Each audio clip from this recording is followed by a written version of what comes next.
بسم اللہ الرحمن الرحیم۔ آپ نے پوچھا ہے کہ اپنے جسم کے اعضاء کو زندگی میں یا مرنے کے بعد ڈونیٹ کرنا جائز ہے کہ نہیں؟ اگر مرنے کے بعد بھی کرتے ہیں تو پھر کیا کرنا چاہیے؟ تو اس کا جواب یہ ہے کہ انہوں نے لفظ ڈونیٹ لکھا ہے کہ انسان اپنے اعضاء کو ڈونیٹ کر سکتا ہے، کہ ڈونیٹ کا معنی اردو میں ہوتا ہے عطیہ کرنا۔ عطیہ کرنا، انسان عطیہ وہ چیز کرتا ہے جس کا انسان خود مالک ہوتا ہے۔ انسان اپنے جسم کا، اپنی آنکھوں کا، اپنے گردوں کا، اپنے پھیپھڑوں کا مالک نہیں ہے، لہذا اس کو ڈونیٹ کرنا نہیں کہیں گے۔ ہاں، کیا ایک انسان کے جسم کے اعضاء کو دوسرے انسان کے جسم میں لگانا اس کی جان بچانے کے لیے جائز ہے کہ نہیں؟ اس کے لیے اللہ رب العزت نے ہمیں سورۃ البقرہ میں آیت نمبر 173 میں 173 میں ہمیں اللہ نے اصول بتایا ہے۔ فَمَنِ اضْطُرَّ غَيْرَ بَاغٍ وَلَا عَادٍ فَلَا إِثْمَ عَلَيْهِ، جو شخص بے انتہا مجبور ہو جائے، بے بس ہو جائے، شرعی احکام سے بغاوت نہیں کر رہا، اللہ کی حدود سے آگے نہیں بڑھ رہا، فلا اسم علیہ، تو اس پر کوئی گناہ نہیں۔ لہذا مجبوری کی حالت میں کسی کی بینائی کو بچانے کے لیے ایک انسان کی آنکھ میں دوسرے انسان کی آنکھ کی پیوند کاری کی جائے تو اس کو فقہا نے، علماء نے جائز قرار دیا، لیکن وہ ڈونیٹ نہیں کرے گا، عطیہ نہیں دے گا۔ اور یہ آنکھ پوری نہیں لگائی جاتی، لیتے تو آنکھ ہے پوری مردے کی، لیکن اس کا صرف کارنیا، باریک سا اوپر چھلکا، یہ صرف بدلا جاتا ہے۔ ابھی دنیا میں پوری آنکھ کا ڈیلا پوری دنیا میں کہیں نہیں بدلا گیا، ابھی ممکن نہیں، صرف کارنیا چینج کرتے ہیں۔ اسی طرح گردے، اللہ نے ہر انسان میں 2 گردے رکھے ہیں، ایک انسان کا ایک گردہ خراب ہو جائے دوسرا صحیح ہو، یہ زندگی گزار سکتا ہے۔ دونوں گردے خراب ہو جائے تو گردوں کا ٹرانسپلانٹ کرواتے ہیں، کسی رشتہ دار کا جس کا خون میچ کرتا ہو، ٹیشوز میچ کرتے ہو، وہ گردہ اس کا آپریشن کر کے نکال کر اس کو لگا دیتے ہیں جان بچانے کے لیے، جائز۔ اس کو بیچا نہیں جا سکتا، گردے کو بیچا بھی نہیں جا سکتا، وہ بھی جائز ہے۔ یہی حال پھیپھڑوں کی پیوند کاری، 30% بھی پھیپھڑا کسی انسان کا لگا دیں تو پھیپھڑوں کے کینسر والے شخص کو زندگی، جگر ہے، کلیجی ہے، وہ 1/3 حصہ کسی کا اٹھا کر لگا دے تو انسانی اعضاء کی پیوند کاری۔ اس پر حضرت مولانا مفتی شفیع صاحب رحمہ اللہ نے پورا رسالہ لکھا بڑی تفصیل سے، حضرت مولانا تقی عثمانی صاحب کے والد محترم میں۔ تو انسان کی اعضاء کی پیوند کاری وہ جائز ہے، جائز ہے مجبوری کے وقت میں۔ میڈیکل سے ریلیٹڈ یہ ہے کہ ہومیوپیتھی میڈیسن میں جو الکوہول کا تھوڑا بہت استعمال ہوتا ہے، اس میں الکوہل کا بھائی صاحب نے سوال کیا ہے کہ یہ جو ہومیوپیتھی ادویات ہوتی ہیں اس میں الکوہل استعمال ہوتا ہے، کیا آپ اس کو استعمال کر سکتے ہیں؟ تو اس کا جواب یہ ہے کہ الکوہل اصل میں سائنسی نقطۂ نظر سے یہ شراب کا ایسنس ہے، شراب کا خمیر ہوتا ہے الکوہل۔ شراب حرام ہے تو الکوہل کا ایک قطرہ بھی حرام اور ناپاک ہے، لیکن اب الکوہل جو استعمال ہوتا ہے وہ بنیادی طور پر 3 قسم کی دوائیوں میں، جو ایلوپیتھک دوائیاں ہیں ڈاکٹروں کی، ان میں بھی استعمال ہوتا ہے، جتنے کھانسی کے سیرپ ہیں، جتنے وٹامن B کمپلیکس کے سیرپ ہیں، جتنے سانس کے سیرپ ہیں، سب کے اندر الکوہل ڈالنا پڑتا ہے۔ اور جو ہومیوپیتھک دوائیاں ہیں یہ ہوتی ہی الکوہل ہے، وہ جو میٹھی میٹھی گولیاں ہوتی ہیں وہ تو گلوکوز ہوتا ہے، کچھ بھی نہیں ہوتا، اصل میں تو وہ قطرے ہوتے ہیں جو ان گولیوں کے اوپر ٹپکائے جاتے ہیں، اصل میں قطرے۔ اور ہومیوپیتھک کے اندر بھی مکمل الکوہل استعمال ہوتا ہے۔ اسی طرح آپ کی جو یہ پین کی سیاہیاں ہیں، مارکر وغیرہ، ان میں بھی الکوہل استعمال ہوتا ہے۔ پھر آپ جو پرفیوم لگاتے ہیں، پرفیسیز لگاتے ہیں، یوڈی کلون لگاتے ہیں، سب کے اندر الکوہل ہوتا ہے۔ اب میں اس کی وجہ بتاؤں کہ کیوں اس کو استعمال کرتے ہیں۔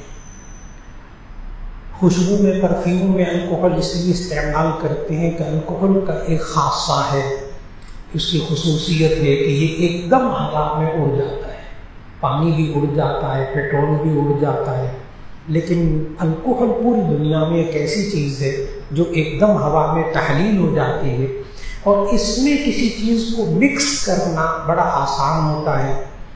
اس لیے خوشبو کو الکوہل، عطر میں اور پرفیوم میں ایک ہی فرق ہوتا ہے۔ عطر میں جو بیس اس کی بنیاد ہوتی ہے وہ آئل ہوتا ہے، تیل۔ عطر میں بنیاد ایک تیل ہوتا ہے، اس تیل کے اندر خوشبوئیں ملاتے ہیں، اور پرفیوم کے اندر الکوہل میں ملاتے ہیں۔ تو الکوہل خوشبو چونکہ ایک دم مہک جائے اس لیے پرفیوم بناتے ہیں۔ پھر جو میں نے بتایا کہ دنیا کا الکوہل ایک ایسا مائع ہے جس میں کوئی چیز اچھی طرح آپ مکس کرنا چاہیں تو مکس کر سکتے ہیں۔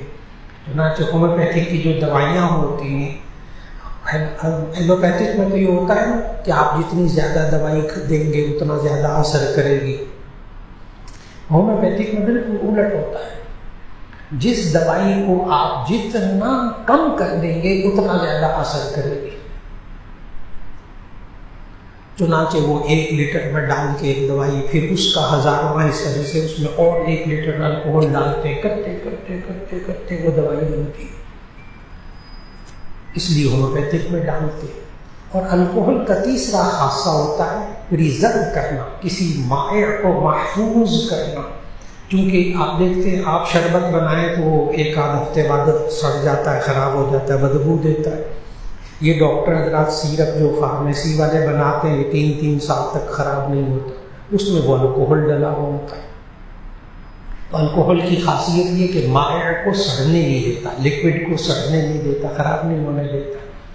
اب میں نے ساری بات بتانے کے بعد جو اصل بات ہے وہ یہ ہے کہ اب وہ جو شراب سے ایسنس بن کر یا شراب کا خمیر الکوہل ہوتا تھا، وہ اب نہ دوائیوں میں ڈالا جاتا ہے نہ پرفیوم میں ڈالا جاتا ہے۔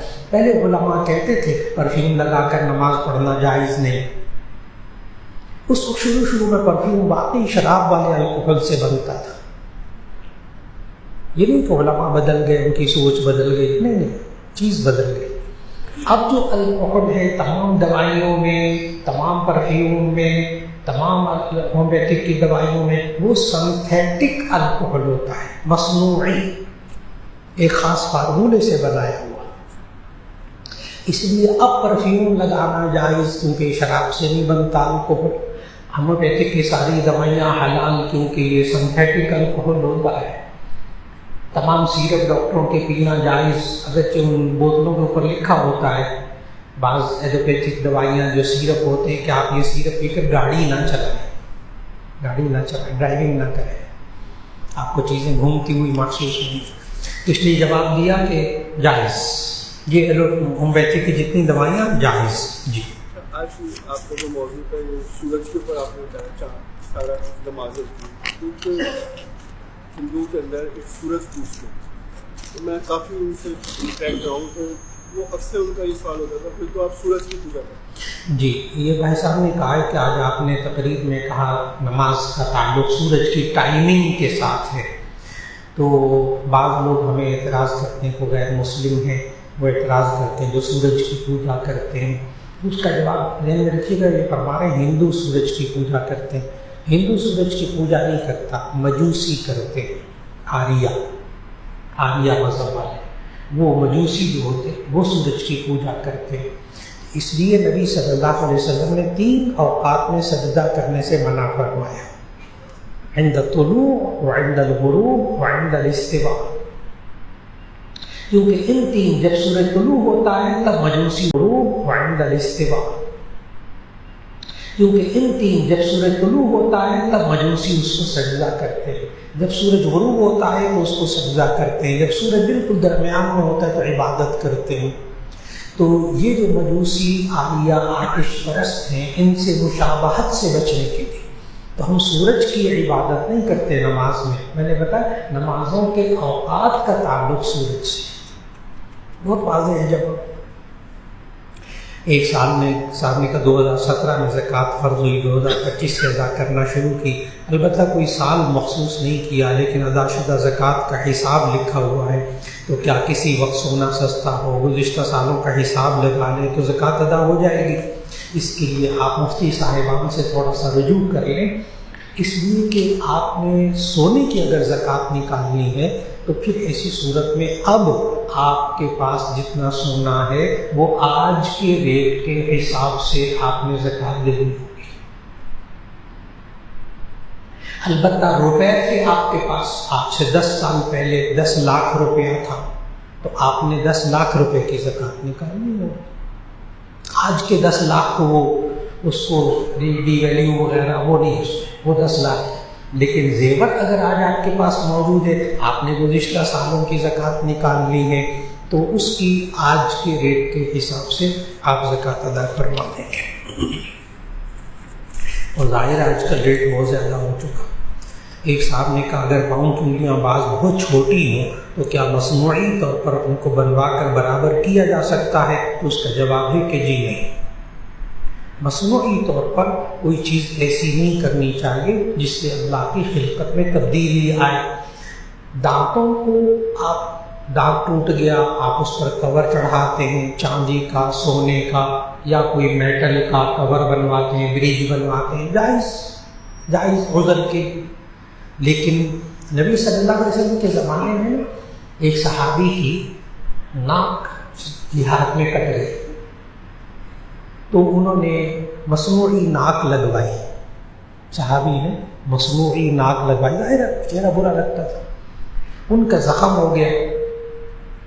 تو اس وقت کے حکماء نے بتایا کہ اس وقت بھی سرجری کمال کی تھی اس وقت میں، تو انہوں نے سونے کی ناک، سونے کی پتری بنا کر اس کی ناک بنائی تو اس سے انفیکشن نہیں ہوا، تو اس صحابی کی سونے کی ناک لگی۔ دانت بھی اس وقت سونے کا بنایا جاتا، دانت ٹوٹ جاتا سونے کا دانت بناتے، کیونکہ سونا جو ہے نا یہ انسان کے جسم میں انفیکشن نہیں کرتا، یہ کمال کی بات ہے۔ چھوٹی بچیاں ہوتی ہیں نا، چھوٹی بچیاں، ان کے کان چھدوائیں، اس میں عام میٹل کی بالیاں ڈالیں، اس میں زخم ہو جائے گا۔ چاندی اور سونے کی بالیاں بنوا کے بچیوں کے کانوں میں ڈالیں تو کان نہیں گلیں گے، اس لیے کہ سونا انسان کے جسم کے موافق ہو جاتا ہے۔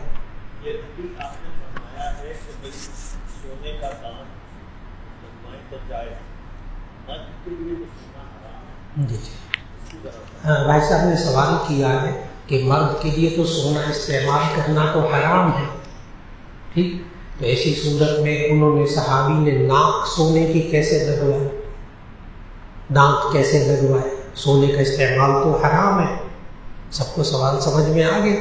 تو آیت نمبر 173 سورۃ البقرہ، فمن اضطر غیر باغ ولا عاد فلا اثم علیہ، مجبور اور بے بس شخص اگر عمل کرتا ہے تو اس کو گناہ نہیں ہوتا۔ میں نے ابھی بتایا بے بسی کی حالت میں عمل کرتے ہیں تو گناہ نہیں ہوتا۔ ایک صاحب نے کہتے میرے پاس صدقے کے پیسے پڑے ہوئے ہیں، اگر کوئی شخص بطور قرض اس شرط پر لے کر اگر زندہ رہا تو واپس کر دوں گا، اگر مر گیا تو صدقہ کر دینا، تو کیا میت کے نہیں؟ مشکل سوال ایک نہیں کہ آپ کو کسی نے صدقے کے پیسے دیے ہیں تو آپ اس کو آگے قرض مت دیں، آپ نے اپنے پیسے رکھے ہوئے ہیں، اللہ کے لیے رکھے ہوئے ہیں، کوئی بندہ آ گیا مجھے قرض دے دے، ٹھیک ہے دے دے، اور اس کو نیت اگر یہ کر لیں کہ یہ نہ بھی دے گا تو کوئی بات نہیں، صدقہ ہے اس سے۔ جی اگر میرا غسل تو ہو لیکن وضو نہ ہو اور میں وضو کرنے کے لیے غسل کر لوں تو کیا مجھے کوئی فائدہ ہوگا؟ تو آپ کے الفاظ سے کیا غسل کا؟ جی بھائی صاحب نے سوال یہ کیا ہے کہ اگر وضو ٹوٹ جائے تو کیا میں غسل کر لوں تو میرا وضو ہو جائے گا، کیا ثواب ملے گا؟ یہ سوال نہیں، وضو سے زیادہ ہے غسل کا ثواب. یعنی وضو نہیں تھا، وضو ٹوٹ گیا تھا، اس کے بجائے کیا کر لیا؟ غسل کر غسل کر لیا. وضو تو ہو گیا لیکن اس کا ثواب زیادہ ہے. جی، تو اس کا جواب یہ ہے کہ اگر ٹھنڈک حاصل کرنے کے لیے کریں گے کہ وضو کرنے کے بعد میں نہا لیتا ہوں، گرمی بڑی ہے، تو وضو خود بخود ہو جائے گا. ایک دفعہ کلی کی، غسل کے 3 فرض، ایک دفعہ کلی کی، ایک دفعہ ناک میں پانی ڈالا، ایک دفعہ پورے بدن پر پانی بہایا، اور 3 دفعہ سنت ہے. تو 3 دفعہ کلی کی، 3 دفعہ ناک میں پانی ڈالا، 3 دفعہ پورے بدن پر پانی بہایا، وضو خود بخود ہو گیا، وضو خود بخود ہو گیا. لیکن یہ سمجھنا کہ یہ وضو سے زیادہ افضل ہے، سنت ہے، یہ ثواب نہیں سمجھنا چاہیے. میں نے کہا نا ٹھنڈک کی نیت سے کر لیا تو ٹھیک ہے، وضو ٹوٹ جائے تو وضو کیجیے، غسل واجب ہو جائے تو غسل کریے. لیکن اگر غسل کر لیا جائے تو وضو خود بخود ہو جاتا ہے. غسل کرنے کے بعد پھر الگ سے وضو نہیں کرنا لازم نہیں ہوتا. افراد تفریح یا کوئی مثال کیسے؟ افراد تفریح، اچھا یہ کہتے ہیں ایک لفظ انہوں نے پڑھا ہے افراد اور تفریق میں مبتلا نہیں ہونا چاہیے. ٹھیک، تو افراد اور تفریق یہ دونوں عربی زبان کے لفظ ہیں. افراد کا معنی ہے زیادتی، تفریق کا معنی ہے کمی، اور ان دونوں کے درمیان لفظ ہے اعتدال. اعتدال جیسے افراد تفریق کی مثال کہتے مثال سے سمجھائیں. حضرت ام سلمہ رضی اللہ تعالیٰ عنہ والی روایت کہ من رہا ہلال ذی الحجہ واراد ان یضحی فلا یمس شعرہ ولا یقص ظفرہ. ترمذی شریف کی روایت ہے کہ جو بندہ ذی الحجہ کا چاند دیکھے اور قربانی کرنے کا ارادہ کرے تو اسے چاہیے کہ وہ اپنے ناخن نہ کٹوائے، بال نہ کٹوائے. یہ حدیث. اب یہ عمل کرنا سنت غیر مؤکدہ، عمل کریں تو ثواب، نہ عمل کریں تو گناہ نہیں. یہاں تک سمجھ میں آ گیا سب کو؟ اب بعض لوگ معاشرے میں یہ کہتے ہوئے نظر آتے ہیں یہ کہیں ثابت نہیں ہے، ایسے خامخواہ مولویوں نے بنایا ہو کہ ذی الحجہ کا چاند دیکھو، قربانی کرنے کے بعد بال نہ کاٹو، ناخن نہ کاٹو. اب یہ کیا ہو گئی؟ یہ ہو گئی تفریق، کمی. کہ حدیث سے بات ثابت ہے، مانتے. اور افراط زیادتی کیا ہے کہ بعض لوگ اس کو فرض اور واجب سمجھ لیتے. وہ تمہیں بال کٹوا لی، قربانی نہیں کرنی تھی، تمہیں تو گناہ ہوگا. نہیں، سنت غیر مؤکدہ کو چھوڑنے پر گناہ نہیں ہوتا. افراط تفریق سمجھ میں آئے. حد سے آگے بڑھ جائیں گے افراط ہو جائے گا، بالکل انکار کر دیں گے تفریق ہو جائے گی. ہمیں کیا رہنا چاہیے؟ اعتدال کے ساتھ. زیادہ پیسے خرچ کریں گے اسراف، افراط. کنجوسی کریں گے تفریق. درمیان میں اعتدال سے خرچ کریں. جی جی بھائی صاحب کہہ رہے کہ بارش ہو رہی تھی تو سارا بدن بھیگ گیا، تو میرا وضو ہو گیا کہ نہیں؟ وضو ہو گیا کہ نہیں؟ تو اس کا جواب غور سے یاد رکھیے. اگر آپ اپنے پاس سپرے کی بوتل رکھ لیں اور طواف کرتے ہوئے حج کے دوران وضو ٹوٹ جائے تو سپرے کی بوتل سے علماء کیا کہتے ہیں؟ سپرے کر کے اپنے ہاتھوں کو، اپنے چہرے کو اور اپنے سر کے مسحوں کو، دونوں پاؤں کو سپرے کر کے گیلا کر لے تو وضو ہو جائے گا. بہت سے حضرات نے سنا ہوگا وضو ہو جائے گا. 4 فرض پورے کر لیے. اب بارش کے بارے میں کیا خیال ہے؟ میرا خیال ہے جواب ایک دم سب کو سمجھ میں آ گیا. تو جب بارش سے اگر سارے اعضاء پانی کے بھیگ جائیں وضو ہو گئے. اور اگر غسل بھی ہو جائے کہ کلی کر لے بارش کے پانی سے، تھوڑا سا دے کر ناک میں ڈال لیں اور پورا بدن بھیگ جائے تو غسل بھی ہو جائے گا. اصل میں تو پانی بہانا مقصود ہے. ایک صاحب نے کہا کہ اکثر گھروں میں چھوٹے بیٹے سارے اپنے کام کراتے ہیں، اتنا کہ کام کہ یہ بچے سے کام کرواتے ہیں کہ بچہ اکثر تھک جاتا ہے. تو اس کیا بچوں سے کام لینا چاہیے؟ جی، بچوں کو گھر میں باپ ماں اپنے چھوٹے بچوں سے کام لیں، وہ جائز ہے. وہ جو حکومت کہتی ہے نا کہ بچوں سے کام نہ لیں، وہ ہے ان سے چھوٹے نابالغ بچوں کو کاروبار میں لگانا، یا وہ ہے ان سے چھوٹے نابالغ بچوں کو کاروبار میں لگانا، یا ان سے مزدوریاں کروانا، ان سے فلاں کرنا، اس کو اوپر پابندی لگاتے ہیں۔ لیکن اگر چھوٹا بچہ کام کرے اور اس کو پیسے دے، شرعی نقطہ نظر سے جائز ہے۔ چھوٹا بچہ اگر کوئی کام کرے، کمائے، جائز ہے، کوئی بھی کام کرے۔ لیکن ہمارے معاشرے میں کیا ہوتا ہے کہ وہ جو کمپنی والا ہوتا ہے یا فیکٹری والا ہوتا ہے، وہ چھوٹے چھوٹے بچوں کو لگا لیتے ہیں اور چھوٹے چھوٹے پیسے ایسی خام ٹالنے کے لیے دے دیتے ہیں، اور صبح سے شام تک ان سے مزدوری کرواتے ہیں، ظلم اور استحصال کرتے ہیں، وہ ناجائز ہے۔ اگر ایک بچہ کام کر رہا ہے اور اس کو آپ پیسے پورے دے رہے ہیں، جائز۔ تو حکومت جو قانون بنائے وہ استحصال کے لیے، کہ بچوں کو تھوڑے سے بس دن کی پوری دیہڑی میں جناب وہ 1000-1500 کا کام کرے اور 5-10 روپے 50 روپے اس کو پکڑا کر روانہ کر دیں، ظلم۔ اس ظلم سے حکومت روکتی ہے۔ اپنے گھر میں بچوں سے کام کرا سکتے ہیں، لیکن اتنا جتنا کہ ان کے اندر ہمت ہو۔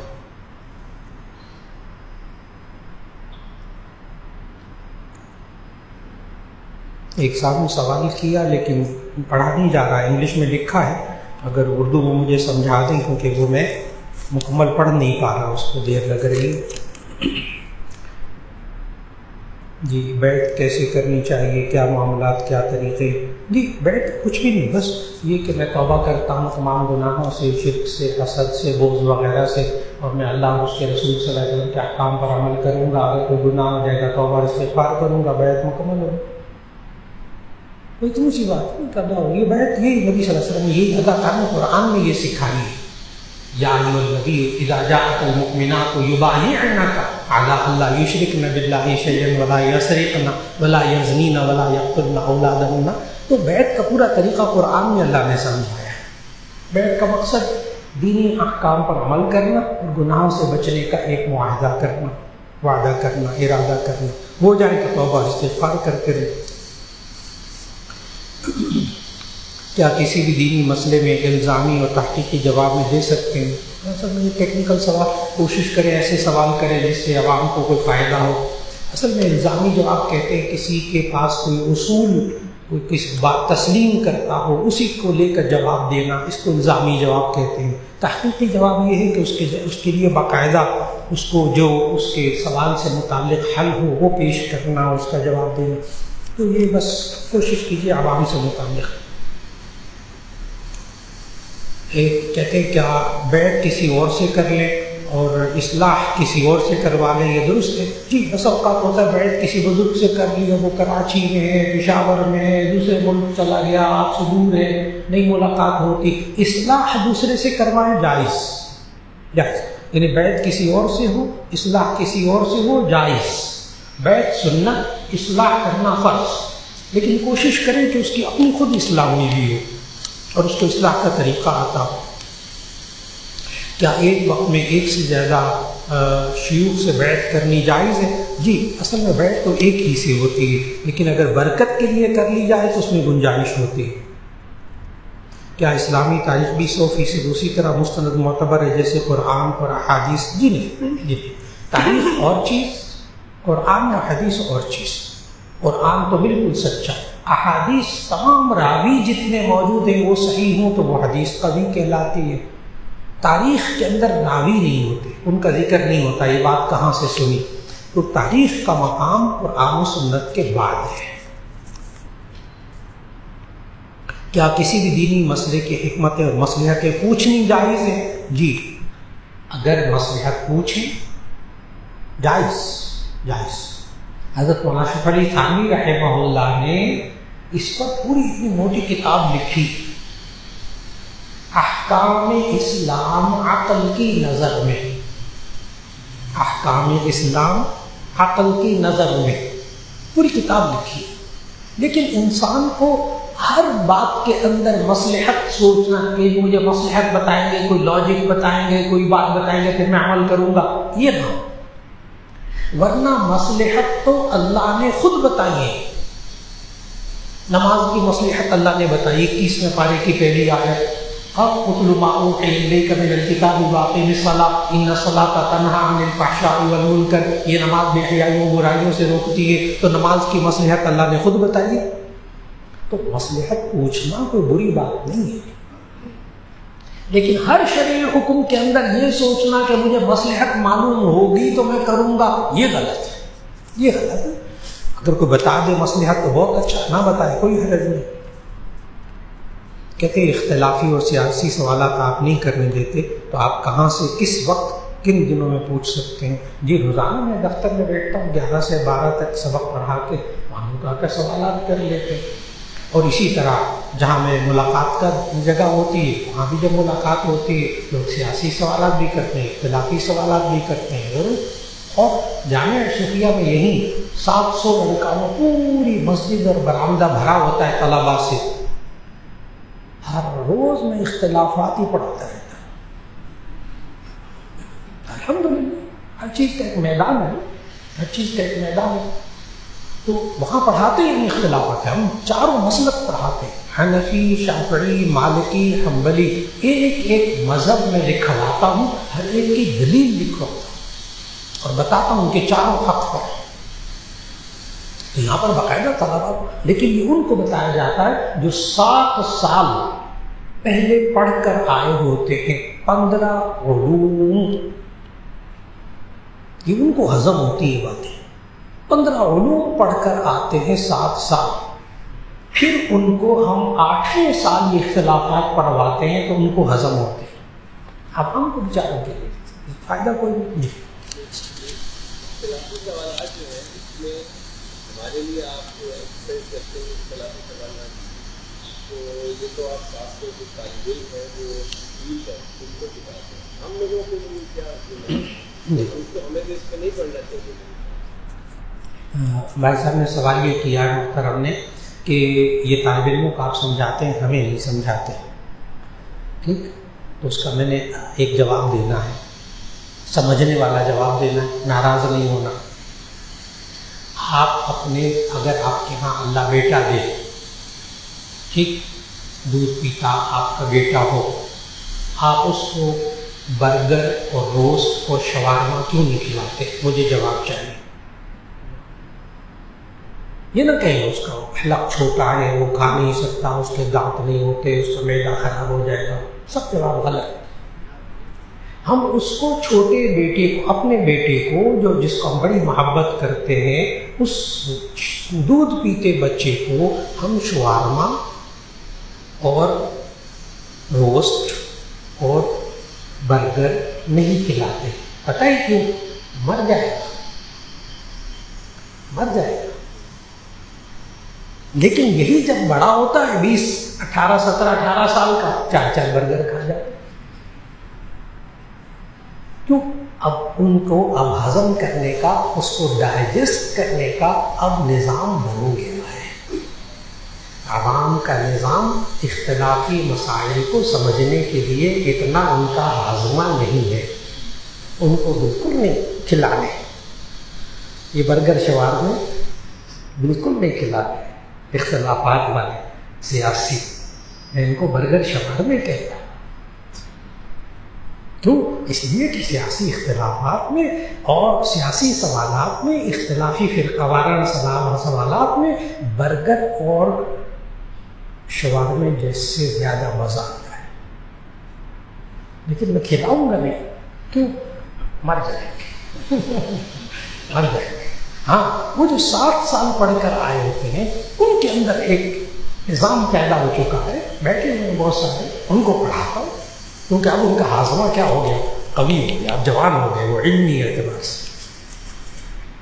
قرآنی عربی سیکھنے کا کیا طریقہ ہے؟ جی، قرآنی عربی سیکھنے کا طریقہ کیا ہے؟ 2 طریقے ہیں۔ بھائی صاحب کا سوال ہے قرآنی عربی کو کیسے سیکھیں؟ اس کے 2 طریقے ہیں۔ ایک طریقہ ہے گرامر، صرف اور نحو اور لغت وغیرہ پڑھ کے آپ ترجمہ سیکھیں، ایک یہ طریقہ، جیسے ہمارے طلبہ ماشاء اللہ اتنی موٹی موٹی عربی کی کتابیں، پورا قرآن ترجمہ تفسیر۔ دوسرا طریقہ ڈائریکٹ میتھڈ،